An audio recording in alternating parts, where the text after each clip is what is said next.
नमस्कार मित्रों, स्वागत है आपका एक बार फिर से इजी क्लासेस के इस यूट्यूब चैनल पर। राज्य व्यवस्था के अपन अब तक 3 बिंदु देख चुके हैं। पहले बिंदु में अपन ने चर्चा की थी संविधान की प्रस्तावना। दूसरे बिंदु में हमने देखा था भारतीय संविधान के विदेशी स्रोत।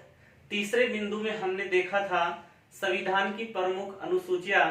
और आज अपन चर्चा करेंगे संविधान के प्रमुख भाग। उन प्रमुख भागों में किस प्रकार की व्यवस्था है और कौन कौन से अनुच्छेदों में उनका उल्लेख किया गया है।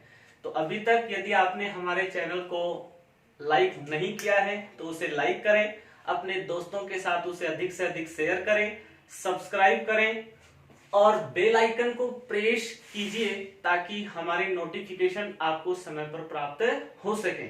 शुरुआत करते हैं आज के बिंदु को। भारतीय संविधान के जो भाग हैं उन भागों की संख्या यदि अपन जाने तो सबको पता है कि भारतीय संविधान है, उस संविधान के जो भाग हैं उन भागों की जो संख्या है वो संख्या कितनी है? 22। अभी हमने देखा था राजस्थान पुलिस कांस्टेबल का जो पेपर हुआ था, इसके अलावा आरपीएफ में प्रश्न पूछा गया था।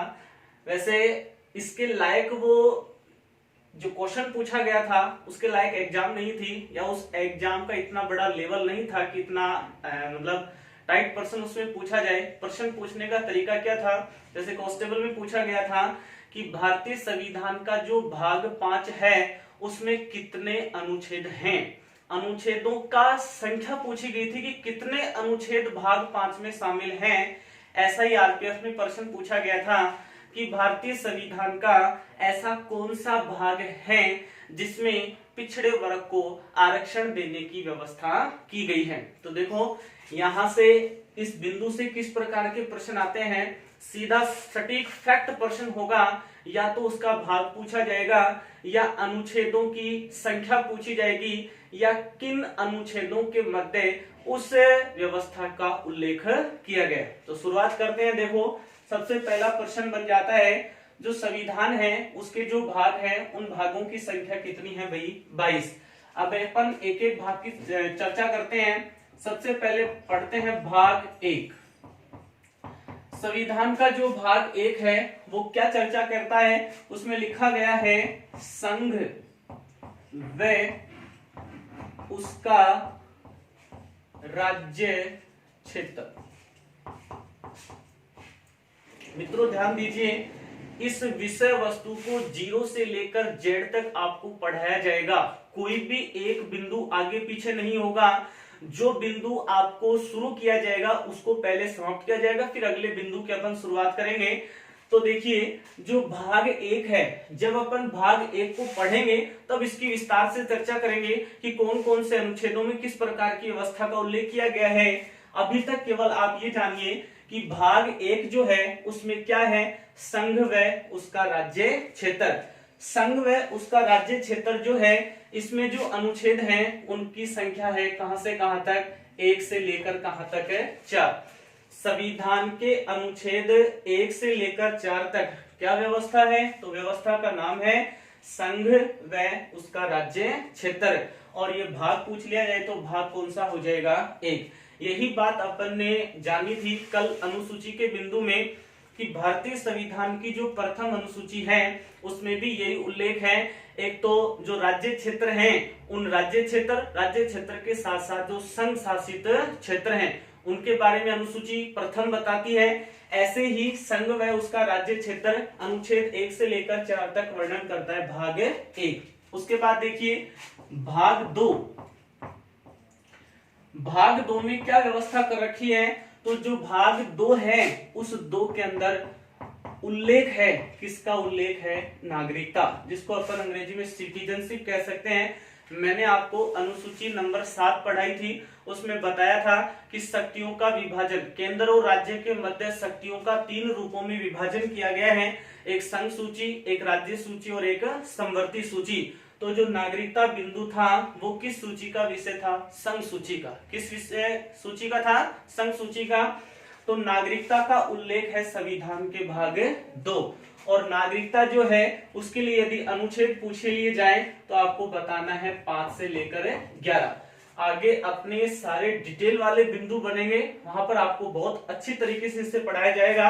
अभी तक केवल इनका सामान्य परिचय अपन जान रहे हैं। भाग 1 में संघ व उसका राज्य क्षेत्र, अनुच्छेद 1 से लेकर 4। भाग 2 में नागरिकता है, अनुच्छेद 5 से लेकर कहां तक है 11। उसके बाद अपन चर्चा करें तो चर्चा में अपन शामिल करते हैं संविधान का भाग 3। भाग 3 क्या कहता है? भाग 3 के अंदर है मूल अधिकार। भाग 3 में किनका उल्लेख है? मूल अधिकार। और मूल अधिकारों से संबंधित यदि अनुच्छेद पूछ लिए जाएं तो अनुच्छेद शुरू होते हैं अनुच्छेद 12 से और समाप्त होते हैं कहां पर? अनुच्छेद 35। अनुच्छेद 12 से लेकर अनुच्छेद 35 के मध्य उल्लेख है किसका? मूल अधिकार। और मूल अधिकार है संविधान के भाग 3। जब अपन भाग 3 पढ़ेंगे तब चर्चा करेंगे कि संविधान का जो भाग 3 है उसे कहा जाता है मैग्ना कार्टा। अब मैग्ना कार्टा किसने कहा था? तो अमेरिका देश का एक इतिहासकार था जिसका नाम था ग्रेनविले ऑस्टिन। क्या नाम था? ग्रेनविले ऑस्टिन। उस ग्रेनविले ऑस्टिन ने भारतीय संविधान का विस्तृत अध्ययन किया और भारतीय संविधान के भाग 3 को कहा था उन्होंने क्या? Magna carta. तो बहुत अच्छा प्रश्न है, ध्यान रखेंगे। भारतीय संविधान के भाग 3 को किसने मैग्ना कार्टा कहा था? तो मैग्ना कार्टा कहा था अमेरिका का इतिहासकार था, उसका नाम था ग्रेनविले ऑस्टिन। क्या नाम था? ग्रेनविले ऑस्टिन। यहीं पर आपको एक बात और बता दूं, जो मूल कर्तव्य विदेशी स्रोतों में अपन ने पढ़ा था, जो मूल अधिकार हैं उसकी व्यवस्था ली गई है अमेरिका से। कहां से ली गई है? अमेरिका। क्योंकि विश्व का प्रथम देश था अमेरिका जिसने अपने नागरिकों को संविधान के माध्यम से प्रदान किए थे। क्या प्रदान किए थे? मूल अधिकार। तो मूल अधिकार संविधान के भाग 3 में है और अनुच्छेद पूछ लिए जाए तो बताना है 12 से कहां तक है? 35। उसके बाद अपन चर्चा करें तो भाग अपना अगला बन जाता है कौन सा? 4। भाग 4 में उल्लेख है, किनका उल्लेख है? नीति निर्देशक तत्व। लगने में बहुत सरल लगता है बिंदु, पढ़ाया नहीं जाता है, इसको कमजोर समझा जाता है, लेकिन जब इसमें से प्रश्न पूछ लिया जाता है तो जिस पर अपन विश्वास करते हैं, विश्वास नहीं करते उस वो कई बार अपने साथ विश्वासघात हो जाता है। तो इस चीज को आप कमजोर ना समझें। यहाँ से प्रश्न जब एग्जाम में हमें मिलता है तो अपन आश्चर्यचकित हो जाते हैं कि इतना सरल लगता है, सरल, लेकिन जब परीक्षा में पूछा जाता है तो उसकी प्रकृति जो है वो अपने आप ही क्या हो जाती है? जटिल। तो नीति निर्देशक तत्व जो हैं उनका उल्लेख है संविधान के अनुच्छेद 36 से लेकर कहां तक? 51। अनुच्छेद 36 से लेकर 51 तक उल्लेख है। किसका उल्लेख है? नीति निर्देशक तत्व। आपको बता रखा है नीति निर्देशक तत्व जो हैं वो किस देश से लिए गए हैं? आयरलैंड। कौन से देश से भाई? आयरलैंड। आयरलैंड के संविधान से हमने ग्रहण किए हैं। क्या लिए हैं भी? नीति निर्देशक तत्व, जिनका उल्लेख है अनुच्छेद 36 से लेकर 51। उसके बाद अपन चर्चा करें तो अपना भाग शुरू होता है अगला, भाग 4 क। संविधान का भाग 4 क, उसमें क्या उल्लेख है? उसमें उल्लेख है किसका भी? मूल कर्तव्य। मूल कर्तव्यों की जो व्यवस्था है वो संविधान के कौन से भाग में है? 4 क। और इसके लिए यदि अनुच्छेद पूछ लिया जाए तो आपको बताना है अनुच्छेद 51 क। अनुच्छेद 51 क भाग 4 क, उसमें व्यवस्था है मूल कर्तव्य। आपको हमने बताया था मूल कर्तव्यों की व्यवस्था ली गई है सोवियत संघ से। यदि सोवियत संघ ऑप्शन में ना हो तो अपने को बताना है क्या? रूस। तो रूस के संविधान से अपन ने ग्रहण किए हैं मूल कर्तव्य। मूल कर्तव्यों का उल्लेख है संविधान के अनुच्छेद 51 क में। वर्तमान में भारतीयों के पास या संविधान में उल्लेखित जो मूल कर्तव्य हैं उन मूल कर्तव्यों की संख्या है 11। कितनी है? 11। लेकिन प्रश्न इस प्रकार पूछ लिया जाए कि मूल संविधान में मूल कर्तव्यों की संख्या थी, तो मूल संविधान में एक भी मूल कर्तव्य नहीं था। पहली बार मूल कर्तव्य जोड़ने के लिए एक संविधान संशोधन था, कौन सा? 42वां। 42वें संविधान संशोधन 1976 के द्वारा एक साथ कितने मूल कर्तव्य जोड़े गए थे? 10। जब अपन मूल कर्तव्य वाला बिंदु पढ़ेंगे तो इसकी विस्तार से चर्चा करेंगे। अब तक केवल आप इतना जाने कि भाग 4 क उसके अंदर मूल कर्तव्य हैं और मूल कर्तव्यों का जो अनुच्छेद है वो क्या है? 51 है क। तो देखो इतने प्रकार के अपने भाग पढ़े, दोबारा रिपीट कर लेते हैं। भाग 1 है संघ व उसका राज्य क्षेत्र, अनुच्छेद 1 से 4। भाग 2 में क्या है? नागरिकता, अनुच्छेद 5 से लेकर 11। भाग 3 में क्या है? मूल अधिकार, अनुच्छेद 12 से कहां? 35। भाग 4 में क्या है? नीति निर्देशक तत्व, 36 से लेकर 51। भाग 4 क इसमें क्या है? मूल कर्तव्य, अनुच्छेद 51 क। यदि अपन इनकी चर्चा करें तो नागरिकता जो भारतीयों के पास कैसी है? इकहरी नागरिकता, और इकहरी नागरिकता किस देश की देन है? इंग्लैंड की। मूल अधिकारों की बात करें तो मूल अधिकार अपन ने कहां से ग्रहण किए हैं? अमेरिका से। नीति निर्देशक तत्वों को अपन ने कहां से ग्रहण किया है? आयरलैंड से। और मूल कर्तव्यों को अपन ने कहां से ग्रहण किया है? सोवियत संघ। ये ऑप्शन में ना हो तो क्या मिलेगा? रूस। उम्मीद करता हूं आपको ये बिंदु अच्छे से समझ में आ रहा होगा। यहां तक का स्क्रीनशॉट लीजिए, फिर अपन आगे की चर्चा शुरू करते हैं।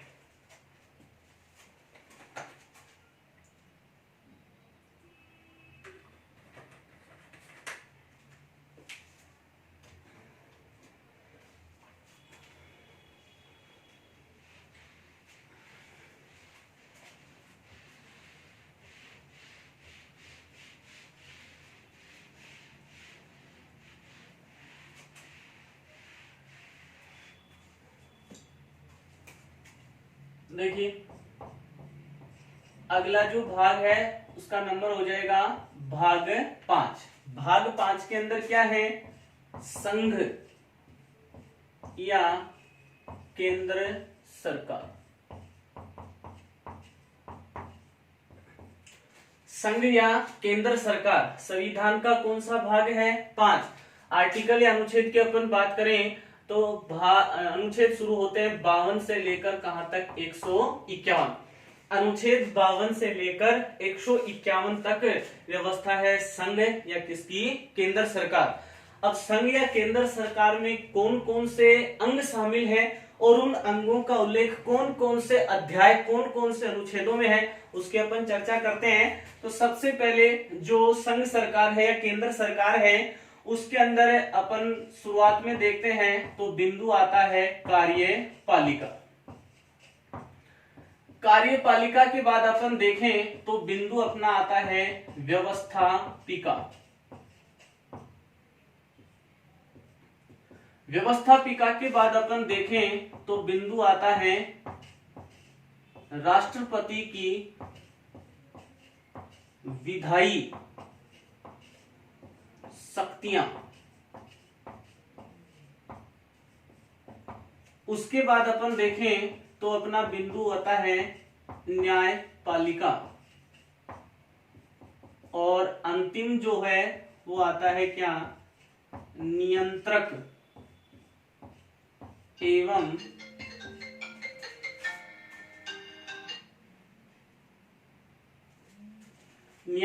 एवं महालेखा परीक्षक।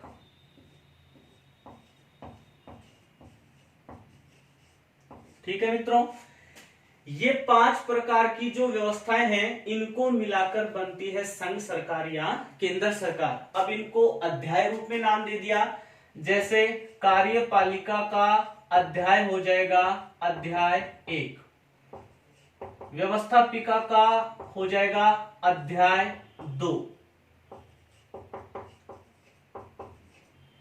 राष्ट्रपति की विधायी शक्तियों का अध्याय 3, न्यायपालिका का अध्याय हो जाएगा 4, और नियंत्रक एवं महालेखा परीक्षक के लिए अध्याय की संख्या हो जाएगी कितनी? 5। तो कैसे याद रखेंगे? संविधान के भाग 5 में 5 क्या है? अध्याय। अब वो प्रश्न ऐसे पूछ सकता है कि संविधान के भाग 5 के अध्याय 4 में किसका उल्लेख है? तो अपन आसानी से प्रश्न बता पाएंगे कि संविधान के भाग 5 के अध्याय 4 में उल्लेख है किसका उल्लेख है? न्यायपालिका का। किसका भी? न्यायपालिका। और न्यायपालिका केंद्र में इसका मतलब क्या हो गया? सर्वोच्च न्यायालय। आपको बताया था न्यायपालिका की व्यवस्था ली गई है कौन से देश से? अमेरिका। यदि देश विशेष का नाम ऑप्शन में नहीं है, अधिनियम का उल्लेख यदि किया गया है, तो हमने आपको विदेशी स्रोत वाले बिंदु में बता दिया था 1935 के अधिनियम की देन मानी जाती है क्या व्यवस्था? न्यायपालिका। तो देखिए अध्याय 1 में कार्यपालिका, अध्याय 2 में व्यवस्थापिका, अध्याय 3 के अंदर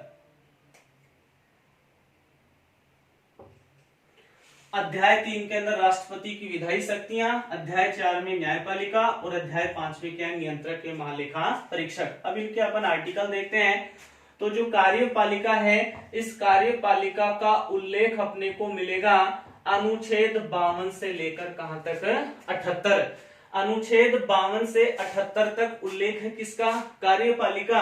कार्यपालिका का उल्लेख कौन से भाग में? 5। और भाग 5 का कौन सा अध्याय है? पहला। अब ये जो कार्यपालिका है, इस कार्यपालिका के 2 प्रकार हैं, और वो 2 प्रकार कौन कौन से हैं? एक तो है नाम मात्र की कार्यपालिका और एक है वास्तविक कार्यपालिका।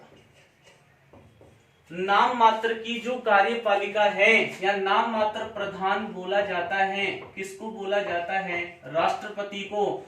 और वास्तविक प्रधान बोला जाता है किसको? प्रधानमंत्री और उसकी मंत्री परिषद। तो ये भी प्रश्न पूछ लिया जाता है, कार्यपालिका का नाम मात्र प्रधान है तो कौन है? राष्ट्रपति। कार्यपालिका का वास्तविक प्रधान है तो वो कौन है? प्रधानमंत्री। उसके साथ उसकी मंत्री परिषद शामिल हो जाएगी।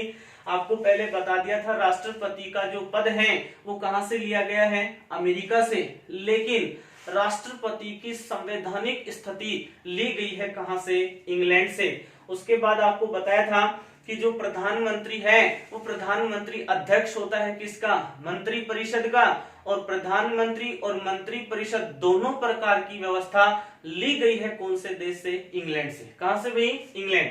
तो याद रखेंगे कार्यपालिका का उल्लेख है अनुच्छेद 52 से लेकर 78। कार्यपालिका के 2 प्रकार हो गए, नाम मात्र की कार्यपालिका और वास्तविक कार्यपालिका। नाम मात्र की कार्यपालिका शक्ति किसमें है? राष्ट्रपति में। वास्तविक कार्यपालिका शक्ति किसमें है? प्रधानमंत्री में। आगे देखते हैं अपन। व्यवस्थापिका का जो उल्लेख है वो उल्लेख है संविधान के अनुच्छेद कहां से? 79। अनुच्छेद 79 से लेकर अनुच्छेद कहां तक? 122। अनुच्छेद 79 से लेकर अनुच्छेद 122 तक उल्लेख है किसका? व्यवस्थापिका। अब ये व्यवस्थापिका क्या है? व्यवस्थापिका का मुख्य कार्य होता है देश के लिए क्या बनाना? कानून बनाना। और कानून बनाने वाली जो संस्था है उस संस्था को अपन क्या कहते हैं? संसद। तो चाहे संसद बोला जाए चाहे व्यवस्थापिका बोला जाए, उसका उल्लेख है अनुच्छेद 79 से लेकर अनुच्छेद 122। अब ये जो संसद है, इस संसद के 2 तो सदन होते हैं। निम्न सदन होता है लोकसभा, और जो उच्च सदन होता है उस उच्च सदन का नाम होता है क्या? राज्यसभा।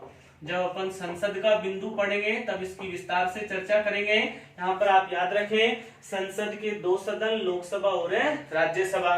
और एक संसद का अभिन्न अंग जिसको अलग करते ही संसद अधूरी हो जाती है, उस अभिन्न अंग का नाम क्या है? राष्ट्रपति। ये प्रश्न बहुत प्रतियोगी परीक्षाओं में बार बार देखा गया। संविधान का अनुच्छेद है 79। अनुच्छेद 79 के अंदर उल्लेख है किसका? उल्लेख है संसद। संसद में शामिल है 2 तो सदन, लोकसभा और राज्यसभा। और संसद में शामिल है एक अभिन्न अंग जिसको संसद से अलग नहीं किया जा सकता, उसका नाम क्या है? राष्ट्रपति। तो लोकसभा, राज्यसभा, राष्ट्रपति मिलकर अनुच्छेद 79 के तहत गठन करते हैं किसका? संसद। और संसद को अपन बोल सकते हैं क्या? व्यवस्थापिका। व्यवस्थापिका का मतलब जो देश के लिए बनाती है क्या? कानून। ध्यान रखेंगे व्यवस्थापिका का कार्य है कानून का निर्माण करना, और बनाए गए कानून को देश में लागू करती है कौन है? कार्यपालिका। उसके बाद बात करते हैं इस भाग 5 का अध्याय 3, उसमें है राष्ट्रपति की विधायी शक्तियां। इसके लिए एक अनुच्छेद आपको याद रखना है, वो अनुच्छेद कौन सा है? 123। अनुच्छेद 123 में राष्ट्रपति की क्या है, विधायी शक्तियां। विधायी शक्तियों को आप बोल सकते हैं अध्यादेश। राष्ट्रपति किस अनुच्छेद के तहत अध्यादेश जारी करता है, वो अनुच्छेद कौन सा है, 123। उसके बाद अपन बात करते हैं भाग 5 का अध्याय 4, उसके अंदर व्यवस्था है किसकी, न्यायपालिका। और न्यायपालिका के लिए अनुच्छेद शुरू होते हैं कहां से, 124। अनुच्छेद 124 से लेकर याद रखना है कहां तक, अनुच्छेद 147 तक। देखो प्रश्न इस प्रकार भी पूछा जा सकता है, केंद्रीय न्यायपालिका का उल्लेख किन अनुच्छेदों में है, तो आपको ये बिंदु वाला ढूंढना है। प्रश्न ऐसे भी पूछा जा सकता है कि केंद्रीय न्यायपालिका का उल्लेख कितने अनुच्छेदों में है, तो अपन इनकी जो संख्या है उसको ऑप्शन में ढूंढकर बताएंगे। लास्ट में बचा है नियंत्रक एवं महालेखा परीक्षक। भाग कौन सा है, अध्याय कौन सा है, 5, और भाग भी कौन सा है, 5। तो इसके लिए आपको आर्टिकल याद रखना है 148 से लेकर 151। तो देखो शुरुआत में अपन ने लिखा था कि जो संघ या केंद्र सरकार है उसका उल्लेख अनुच्छेद 52 से कहां तक, 151। अब 52 से 151 तक अनुच्छेद है, इसको अपन ने 5 भागों में बांट दिया, 5 अध्याय बना दिए। 52 से 78 तक है कार्यपालिका, जिसके 2 प्रकार होते हैं, नाम मात्र और वास्तविक। नाम मात्र की कार्यपालिका राष्ट्रपति में, वास्तविक कार्यपालिका किसमें, प्रधानमंत्री में। अनुच्छेद 79 से 122 तक क्या है, व्यवस्थापिका, जिसका मुख्य कार्य क्या होता है, कानून का निर्माण करना। कानून निर्माण करने वाली संस्था क्या है, संसद। संसद का उल्लेख कौन से अनुच्छेद में है, 79। अनुच्छेद 79 में कहा गया है लोकसभा, राज्यसभा, राष्ट्रपति मिलकर किसका निर्माण करते हैं, संसद का। उसके बाद अपन ने देखा अनुच्छेद 123 के अंदर क्या है, राष्ट्रपति की विधायी शक्तियां, और विधायी शक्तियों का अध्याय कौन सा था, 3। फिर अपन ने क्या देखा, अनुच्छेद 124 से लेकर 147 तक उल्लेख है किसका, न्यायपालिका, और न्यायपालिका के लिए अध्याय कौन सा है, 4। और अंत में अपन ने देखा अनुच्छेद 148 से 151, उसमें नियंत्रक एवं महालेखा परीक्षक है, और उसके लिए अध्याय कौन सा है भी, 5। तो यहां तक आप एक बार स्क्रीनशॉट लीजिए, फिर अपन आगे की चर्चा शुरू करते हैं।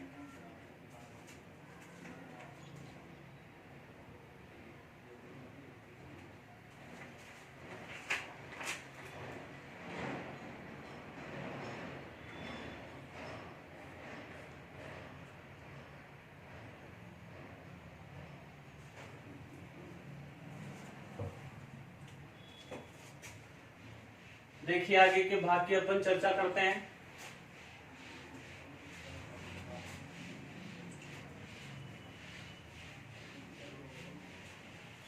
संविधान को पढ़ने में ये डायग्राम, ये प्रमुख जो भाग हैं वो महत्वपूर्ण बिंदु हैं, इनके अपन चर्चा वास्तविक रूप में करेंगे। तो भाग 5 के बाद अपन देख रहे हैं क्या, भाग 6। भाग 6 क्या कहता है, भाग 6 के अंदर बताया गया है राज्य सरकार। भाग 6 में क्या बताया गया है, राज्य सरकार। और राज्य सरकार के लिए जो आर्टिकल बताए गए हैं उनका नंबर आपको शुरू करना है कहां से, अनुच्छेद 152 से लेकर अनुच्छेद कहां तक, 237। अभी अपन ने जाना था अनुच्छेद 51 से अनुच्छेद 152 तक उल्लेख, अनुच्छेद 52 से लेकर 151 तक उल्लेख था किसका, केंद्र सरकार का, और अनुच्छेद 152 से लेकर 237 तक उल्लेख है किसका, राज्य सरकार। जिस प्रकार केंद्र सरकार का वर्णन अलग अलग अध्यायों में, अलग अलग अनुच्छेदों में किया गया, उसी प्रकार अपन राज्य सरकार को भी पढ़ेंगे।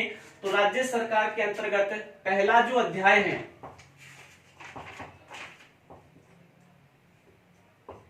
उस पहले अध्याय के अंदर वर्णन किया गया है किसका, परिभाषा।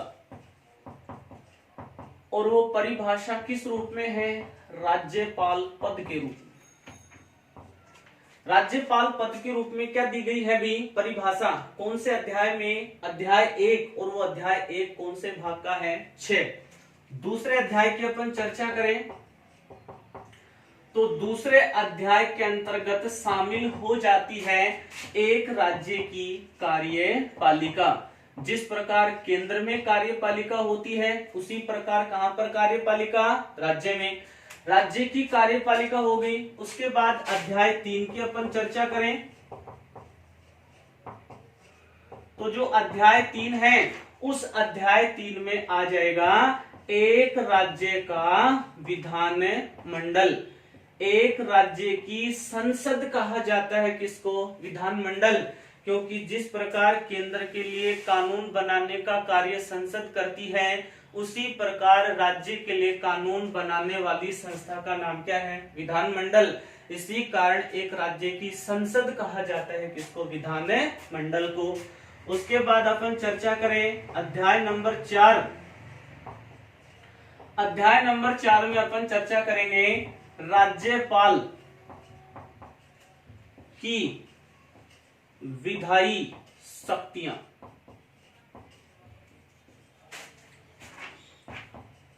जिस प्रकार अनुच्छेद 123 के अंदर राष्ट्रपति की विधायी शक्तियां हैं उसी प्रकार एक अनुच्छेद अपन अभी चर्चा में लेंगे जिसका नंबर होगा अनुच्छेद 213। उसमें राज्यपाल की क्या है? विधायी शक्तियां। कौन सा अध्याय है? 4। उसके बाद देखते हैं अध्याय 5। और अध्याय 5 उल्लेख करता है, किसका उल्लेख करता है? उच्च न्यायालय। जिस प्रकार केंद्र में था क्या? सर्वोच्च न्यायालय, उसी प्रकार राज्य के अंदर होता है क्या? उच्च न्यायालय। तो उच्च न्यायालय जो है यहाँ पर अध्याय नंबर कितना हो गया? 5। और अध्याय नंबर 5 के अंदर क्या है? उच्च न्यायालय। ठीक है मित्रों। और लास्ट इसके अंदर एक अध्याय और हो जाएगा, अध्याय नंबर 6। उस अध्याय नंबर 6 के अंदर व्यवस्था है और व्यवस्था जिन न्यायालयों की है उन न्यायालयों को बोला जाता है अधीनस्थ न्यायालय। जिस प्रकार अपन ने भाग 5 में 5 अध्यायों का वर्णन किया उसी प्रकार भाग 6 में अपन ने कितने अध्याय देखे? 6 अध्याय में पहला है राज्यपाल के रूप में परिभाषा। तो इसके लिए आपको एक अनुच्छेद याद रखना है। अनुच्छेद है कौन सा? 152। इसके प्रश्न मैंने आपको पहले बता दिए। राज्यपाल का जो पद है वो कहां से लिया गया है? कनाडा से। कहां से लिया गया है? कनाडा। लेकिन राज्यपाल के कार्यकाल का उल्लेख था कौन से अधिनियम में? 1935 का अधिनियम। फिर ये भाग 6 के अंदर राज्य सरकार की जो कार्यपालिका है उस कार्यपालिका का उल्लेख शुरू होता है अनुच्छेद 153। अनुच्छेद 153 से लेकर ये व्यवस्था चलती है कहां तक? अनुच्छेद 167। अनुच्छेद 153 से 167 तक एक राज्य की क्या है? कार्यपालिका। उसके बाद देखें एक राज्य के अंदर विधानमंडल का उल्लेख कहां से शुरू होता है? तो विधानमंडल की शुरुआत होती है अनुच्छेद 168। अनुच्छेद 168 से लेकर अनुच्छेद कहां तक? 212 तक। उसके बाद राज्य के अंदर राज्यपाल की जो विधायी शक्ति है उसका उल्लेख है कौन से अनुच्छेद में? अनुच्छेद 213। उसके बाद उच्च न्यायालय आ जाता है तो उच्च न्यायालय की शुरुआत होती है अनुच्छेद 214 से। कहां से? अनुच्छेद 214। और अनुच्छेद 214 से लेकर कहां तक? अनुच्छेद 232। और लास्ट में बचा क्या? अधीनस्थ न्यायालय। अधीनस्थ न्यायालय की शुरुआत होती है अनुच्छेद 233 से लेकर और अंत हो जाता है अनुच्छेद कहां? 237। तो अभी अपन ने देखा 152 से शुरू करना है, समाप्त कहां पर है? 237। कौन सा भाग है? 6। क्या है इसमें? राज्य सरकार। कितने अध्याय हैं? 6 अध्याय केंद्र की भांति है। केंद्र के अंदर कार्यपालिका 2 प्रकार की थी, नाम मात्र और वास्तविक। वैसे ही यहाँ पर भी कार्यपालिका के 2 रूप हो जाएंगे। पहला रूप हो जाएगा नाम मात्र, जो निहित होगी किसमें? राज्यपाल में। केंद्र में निहित होगी किसमें? राष्ट्रपति में। राज्य में किसमें? राज्यपाल में। एक राज्य का राष्ट्रपति कहा जाता है किसको? राज्यपाल। या राज्यपाल को राष्ट्रपति का प्रतिनिधि रूप भी जाना जाता है। ऐसे ही अपन बात करते हैं वास्तविक कार्यपालिका। तो एक राज्य की वास्तविक कार्यपालिका का प्रधान होता है कौन भाई? मुख्यमंत्री। केंद्र में कौन होता है? प्रधानमंत्री। और राज्य में कौन हो जाएगा? मुख्यमंत्री। तो मुख्यमंत्री या प्रधानमंत्री के समकक्ष होता है मुख्यमंत्री, और राष्ट्रपति के समकक्ष होता है कौन? राज्यपाल। उसके बाद अपन देखते हैं विधानमंडल। तो विधानमंडल जिस प्रकार केंद्र में संसद होती है उसी प्रकार राज्य में क्या होता है? विधानमंडल। अब ये विधानमंडल जो है इसका निर्माण भी संसद की भांति दो तो सदन और एक अभिन्न अंग को मिलाकर होता है। कौन से अनुच्छेद में होता है? तो पहले तो अनुच्छेद जानना है कौन सा? 168। अनुच्छेद 168 में कहा गया है कि एक तो होगी विधानसभा जो किसके समान होती है? लोकसभा के समान। एक दूसरा सदन जो है उसका नाम क्या होगा? विधान परिषद। ये किसके समकक्ष होती है? राज्यसभा के समकक्ष। दो तो सदन होते हैं और एक अभिन्न अंग होता है विधानमंडल का। उस अभिन्न अंग को अपन क्या कहेंगे? राज्यपाल। तो विधानसभा, विधान परिषद, राज्यपाल मिलकर अनुच्छेद 168 में निर्माण करते हैं किसका? विधानमंडल का। विधानमंडल का कार्य क्या होगा? कानून बनाना। उसे लागू कौन करेगी? कार्यपालिका करेगी। उसके बाद राज्यपाल की विधायी शक्तियां मतलब अध्यादेश जारी करने की पावर। कौन सा अनुच्छेद? 213। फिर उच्च न्यायालय का उल्लेख है 214 से लेकर 232। क्या कार्य होता है न्यायपालिका का? विधानमंडल के द्वारा बनाया गया कानून, कार्यपालिका द्वारा लागू किया गया कानून यदि किसी भारतीय नागरिक के मूल अधिकारों का उल्लंघन या शोषण करता है तो उसकी जांच या उसके विरुद्ध कार्यवाही या उसकी जांच करने का अधिकार किसके पास होता है? न्यायपालिका के पास। और अधीनस्थ न्यायालय है अनुच्छेद 233 से लेकर 237। लीजिए यहां तक का स्क्रीनशॉट, फिर आगे की चर्चा करते हैं अपन।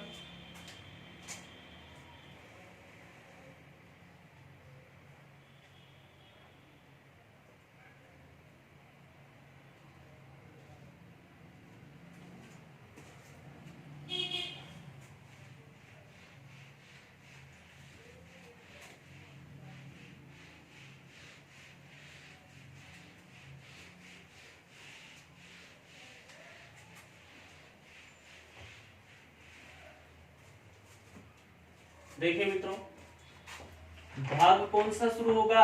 7। भाग 7 वर्तमान में निरस्त है, वर्तमान में खाली पड़ा है। अब खाली क्यों पड़ा है?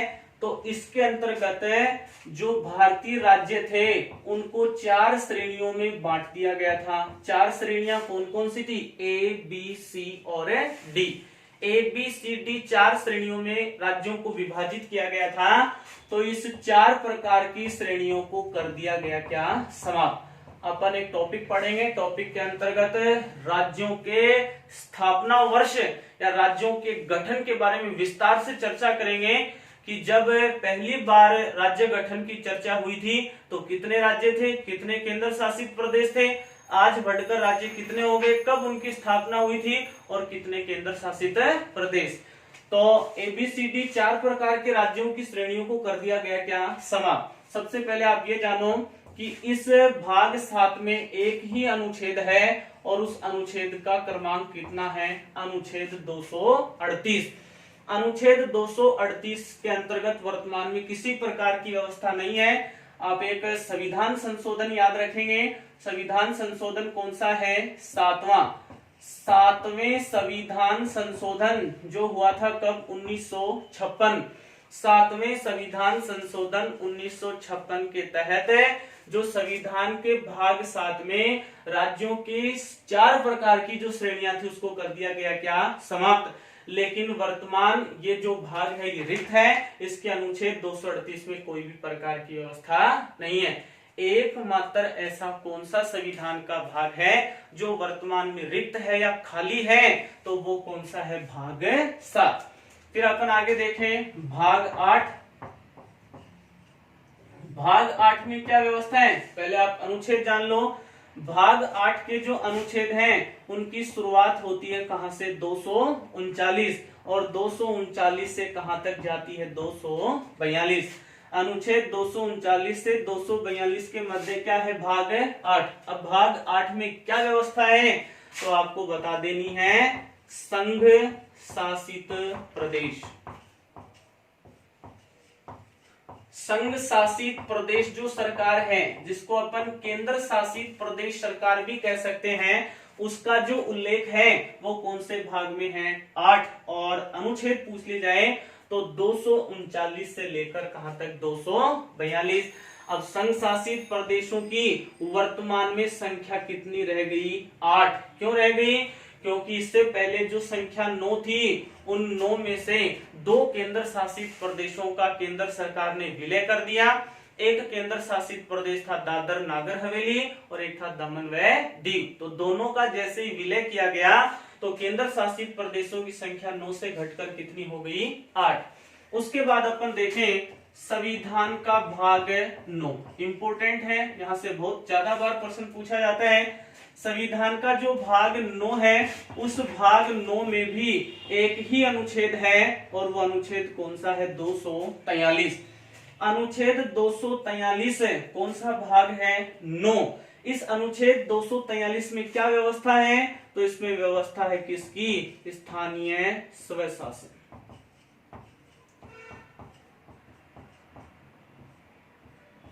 स्थानीय स्वशासन का उल्लेख है कौन से भाग में? 9। अनुच्छेद पूछ लिया जाए तो कौन सा है? 243। अब ये जो स्थानीय स्वशासन है, इसका 3 रूपों में विभाजन कर दिया। कितने रूपों में? 3। वो 3 रूप आप याद रखेंगे। सबसे पहले आपको याद रखना है भाग 9, अनुच्छेद कौन सा? 243। इसमें क्या है? पंचायती राज व्यवस्था। क्या है मित्रों? पंचायती राज व्यवस्था। तो ध्यान रखेंगे, पंचायती राज व्यवस्था का उल्लेख संविधान के कौन से अनुच्छेद में? 243। अब 243 में भी कुछ उपभाग किए गए हैं, वो उपभाग आपको याद रखने हैं। ए से लेकर कहां तक? ओ तक। अनुच्छेद 243 भाग 9 ए से लेकर ओ तक व्यवस्था है किसकी? पंचायती राज व्यवस्था। आगे अपन बढ़े तो भाग बन जाएगा भाग 9 के। कौन सा भाग है? भाग 9 के। और इसके अंदर अनुच्छेद हो जाएगा अनुच्छेद 243। यहाँ पर ओ है तो ओ के बाद में क्या? पी, और पी से लेकर कहां तक है? जेड जी तक। अनुच्छेद 243 पी से जेड जी तक भाग 9 के अंदर उल्लेख है किसका? नगरीय प्रशासन का। किसका उल्लेख है भी? नगरीय प्रशासन का। और लास्ट में बचता है भाग 9 खे। भाग 9 खे अनुच्छेद बन जाएंगे अनुच्छेद 243। अब यहाँ जेड जी है तो जी के बाद में क्या शुरू हो जाएगा? एच। जेड एच से लेकर जेड टी तक उल्लेख है। किसका उल्लेख है? सहकारी समितियों का उल्लेख।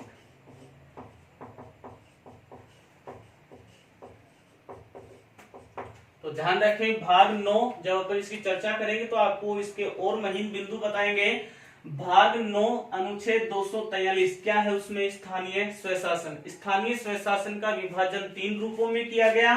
भाग 9 अनुच्छेद 243 ए से ओ तक क्या है? इसमें पंचायती राज व्यवस्था। भाग 9 के अनुच्छेद 243 पी से जेड जी तक क्या है? नगरीय प्रशासन। भाग 9 खे अनुच्छेद 243 जेड एच से जेड टी तक क्या है? इसमें सहकारी समितियां। लीजिए यहां तक का स्क्रीनशॉट, फिर आगे के भागों की चर्चा शुरू करते हैं।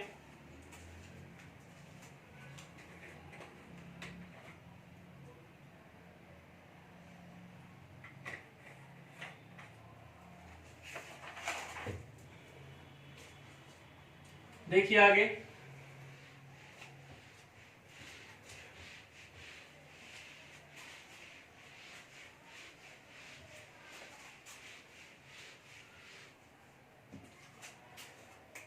भाग 9 की चर्चा हो गई। फिर अगला भाग देखते हैं अपन भाग 10। भाग 10 में उल्लेख किसका है? तो आपको याद रखना है जनजातीय प्रशासन। आपको हमने पिछले वीडियो में बताया था संविधान की 2 अनुसूचियां, अनुसूची 5 और अनुसूची 6। अनुसूची 5 में अनुसूचित जाति और जनजाति के लिए व्यवस्था थी और अनुसूची 6 में पूर्वी भारत के 4 राज्य असम, मेघालय, त्रिपुरा और मिजोरम उनके जनजातीय क्षेत्रों के बारे में उपबंध किए गए थे। तो संविधान का ऐसा कौन सा भाग है जो जनजातीय प्रशासन का उल्लेख करता है? तो आप बताएंगे कौन सा भाग है? 10। संविधान के भाग 10 में एक ही अनुच्छेद है और वो अनुच्छेद कौन सा है भी? 244। अनुच्छेद 244 में उल्लेख है किसका? जनजातीय प्रशासन। यदि यहीं से प्रश्न पूछ लिया जाए कौन सी अनुसूचियां हैं, तो अनुसूची 5 और अनुसूची 6 और इधर भाग बन जाएगा कौन सा? भाग 10। उसके बाद अगला भाग अपन देखें तो हो जाएगा भाग 11 और भाग 11 क्या उल्लेख करता है? तो उस उल्लेख को देखते हैं अपन।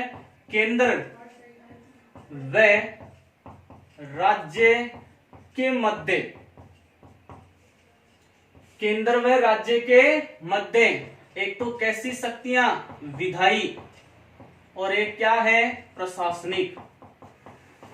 केंद्र व राज्य के मध्य विधायी व प्रशासनिक जो संबंध है उन संबंधों का उल्लेख है संविधान का भाग 11। यदि डायरेक्ट आपसे अनुच्छेद पूछे तो अनुच्छेद 245 से लेकर अनुच्छेद 263 तक है।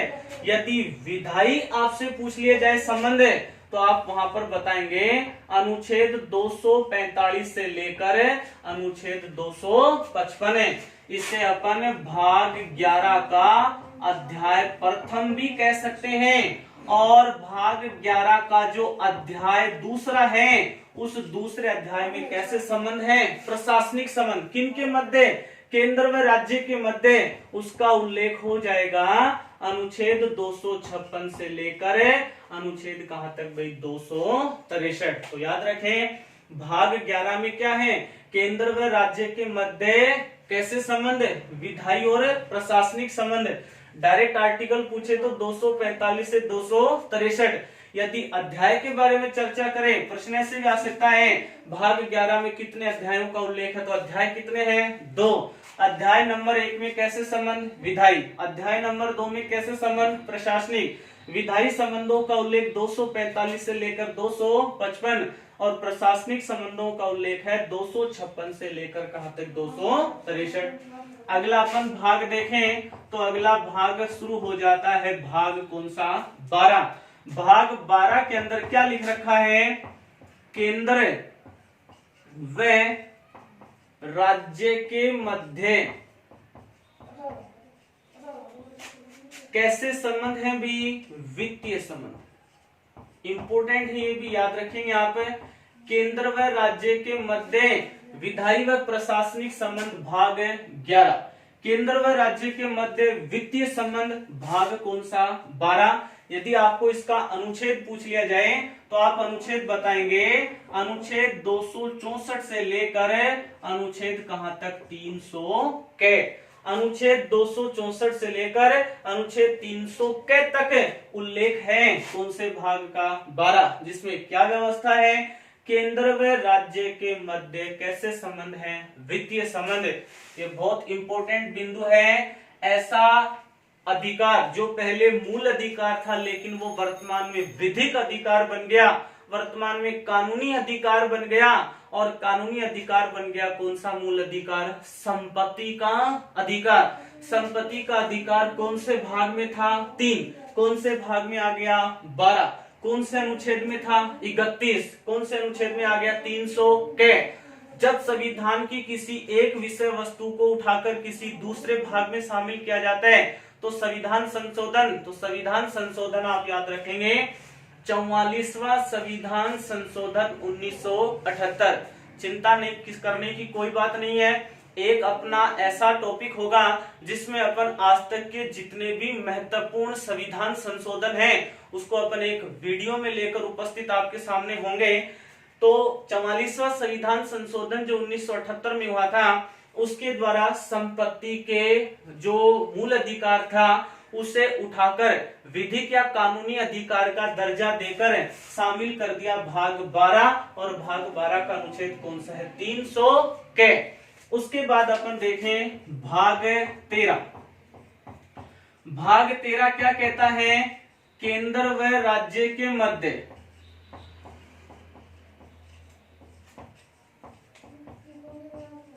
केंद्र व राज्य के मध्य व्यापार व वाणिज्यिक संबंध।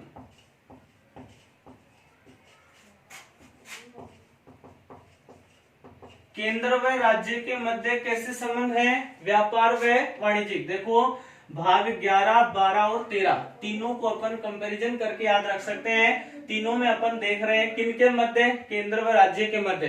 तो भाग 11 कहता है विधायी प्रशासनिक संबंध, भाग 12 कहता है वित्तीय संबंध और भाग 13 कहता है व्यापार व वाणिज्यिक संबंध। इसके अंदर जो आपको आर्टिकल याद रखने हैं वो आर्टिकल याद रखने हैं अनुच्छेद 301 से लेकर अनुच्छेद 307। अनुच्छेद 301 से लेकर 307 तक किसका उल्लेख है? भाग 13 क्या कहता है? केंद्र व राज्य के मध्य कैसे संबंध? व्यापार व वाणिज्यिक संबंध। लीजिए स्क्रीनशॉट, फिर आगे की चर्चा करें अपन।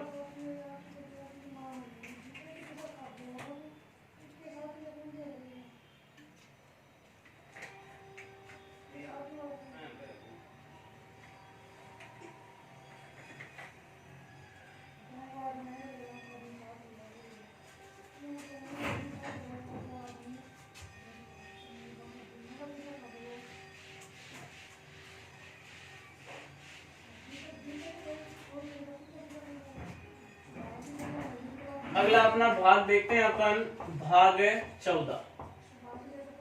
भाग 14 में क्या उल्लेखित है? तो भाग 14 कहता है संघ व राज्यों के अधीन सेवाएं।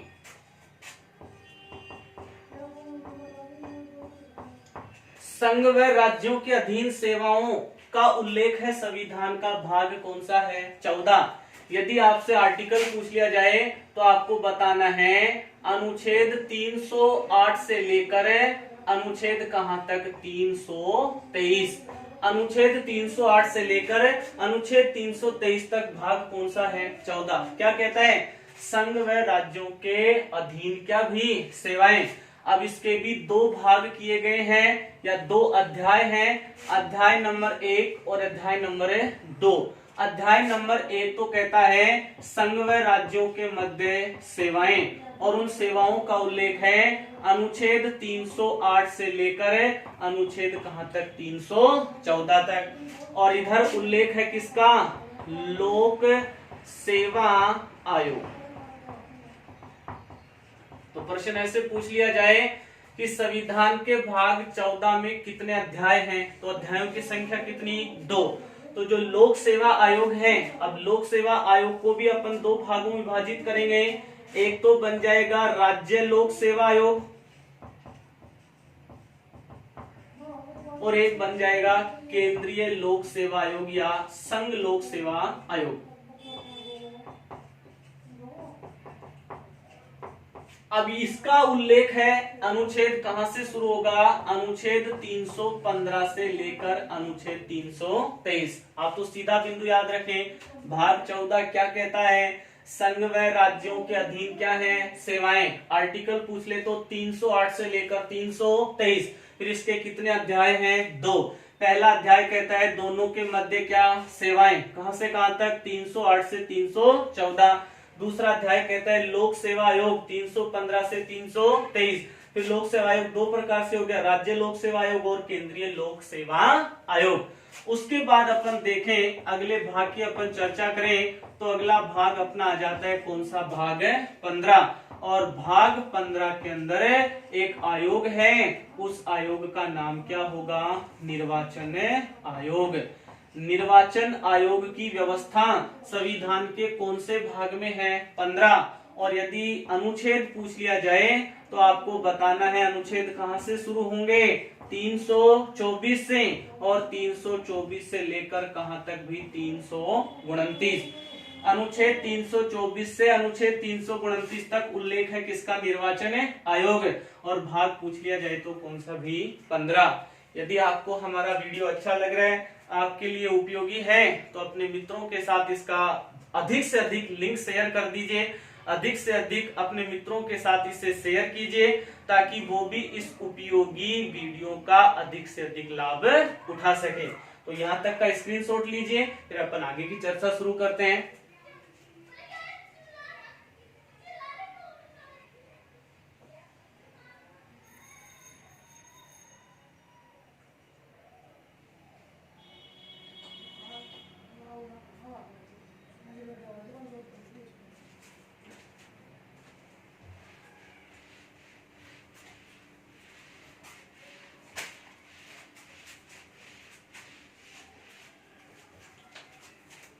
देखिए मित्रों, भाग 15 तक अपन ने अध्ययन कर लिया। फिर देखते हैं भाग 16।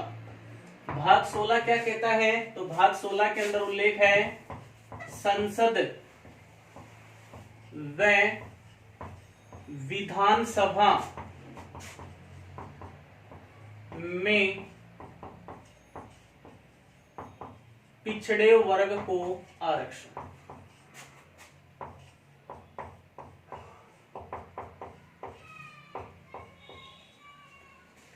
संसद व विधानसभा में पिछड़े वर्ग को क्या भी आरक्षण। पिछड़े वर्ग के आरक्षण का उल्लेख है संविधान का भाग कौन सा? 16। यदि अपन अनुच्छेद की बात करें तो यहाँ पर अनुच्छेद शुरू होगा कहां से? 330, और 330 से लेकर अपने को जाना है कहां तक? 342। अनुच्छेद 330 से लेकर 342 तक भाग 16 का उल्लेख है, और भाग 16 में लिखा हुआ है संसद व विधानसभा में पिछड़े वर्ग को क्या दिया गया है? आरक्षण। उसके बाद अपन देखें भाग 17, और भाग 17 क्या उल्लेख करता है? तो भाग 17 के अंदर उल्लेख है किसका? राजभाषा। राजभाषा का उल्लेख है कहां पर? भाग 17। 17 मतलब है खतरा, और आज खतरा भारत में किसको लेकर है? भाषा को लेकर है। दक्षिण भारत और उत्तर भारत किसको लेकर विवाद है? भाषा को लेकर। तो 17 मतलब खतरा। खतरा किसका है? भाषा। तो कौन सा आयोग बन जाएगा? राजभाषा। तो इसके लिए आपको अनुच्छेद याद रखने हैं। अनुच्छेद 343 से लेकर अनुच्छेद कहां तक? 351। भाई कौन सा भाग हो जाएगा? 17। क्या है इसमें? राजभाषा। उसके बाद अपन अगला भाग देखें तो अगला भाग कौन सा है? भाग 18, और भाग 18 के अंदर व्यवस्था है आपातकालीन उपबंध। क्या है भी? आपातकालीन उपबंध। पिछले वीडियो में आपको बताया था आपातकालीन उपबंध की व्यवस्था कहां से ली गई है? कहां से ली गई है? जर्मनी से। यदि अधिनियम पूछ लिया जाए तो 1935, और यदि ऐसा पूछा जाए कि आपातकालीन उपबंध कौन से भाग में है तो आपको भाग बताना है कौन सा? 18। यदि अनुच्छेद पूछ लिया जाए तो अनुच्छेद 352 से लेकर कहां तक हो जाएगा भाई? 360। अनुच्छेद 352 से लेकर अनुच्छेद 360 तक उल्लेख है। किसका उल्लेख है? आपातकालीन उपबंध। यदि अपन अगले भाग की चर्चा करें तो भाग अपना हो जाएगा 19। भाग 19 में लिखा हुआ है प्रकीर्ण ऑब्लिक विशेष उपबंध। इतना इंपॉर्टेंट नहीं है, नहीं पूछा जाता है, लेकिन फिर भी अपन इसको वे में पढ़ रहे हैं। प्रकीर्ण या विशेष उपबंध कौन से भाग में? 19। अनुच्छेद इंपोर्टेंट बिंदु वो याद रखेंगे। तो अनुच्छेद 361 से लेकर अनुच्छेद 367 तक उल्लेख है किसका? भाग 19। भाग 19 के बाद यदि अपन देखें भाग 20, तो भाग 20 के अंदर लिख रखा है क्या? संविधान संशोधन। संविधान संशोधन की जो व्यवस्था है उसका उल्लेख है संविधान के कौन से भाग में? 20। और इसके लिए आपको मात्र एक ही अनुच्छेद याद रखना है। वो अनुच्छेद कौन सा है? 368। अनुच्छेद 368 में संविधान संशोधन की क्या है? व्यवस्था। वो व्यवस्था अपन ने कहां से ग्रहण की थी? दक्षिण अफ्रीका। उसके बाद अपने दो भाग और बचे हैं। भाग बात कर लेते हैं भाग 21 की। भाग 21 में लिख रखा है राज्यों के लिए। राज्यों के लिए क्या है भी? विशेष उपबंध। राज्यों के लिए विशेष उपबंध की व्यवस्था है संविधान के भाग कौन से में? 21 है। और इसके लिए आपको ये आर्टिकल याद रखना है। अनुच्छेद 369 से लेकर अनुच्छेद कहां तक भाई 392। टोटल संविधान में मूल अनुच्छेद कितने 395। अपन कहां तक पहुंच चुके हैं 392। लास्ट अपना जो भाग होगा उस भाग को अपन ने नंबर दिया भाग 22। और भाग 22 में क्या लिखा हुआ है, संविधान का संक्षिप्त नाम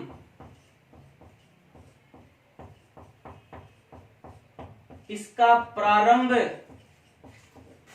और इसका कौन सी भाषा में अनुवाद, हिंदी। भाग 22 के अंदर क्या बताया गया है, भाग 22 कहता है संविधान का संक्षिप्त नाम, उसका प्रारंभ और उसका हिंदी अनुवाद। इसके लिए आपको आर्टिकल क्या याद रखने हैं, अनुच्छेद 393 से लेकर अनुच्छेद कहां तक 395। तो ये अपने संविधान के कितने भाग हुए 22 भागों में अपन ने कितने अनुच्छेदों को शामिल किया 395।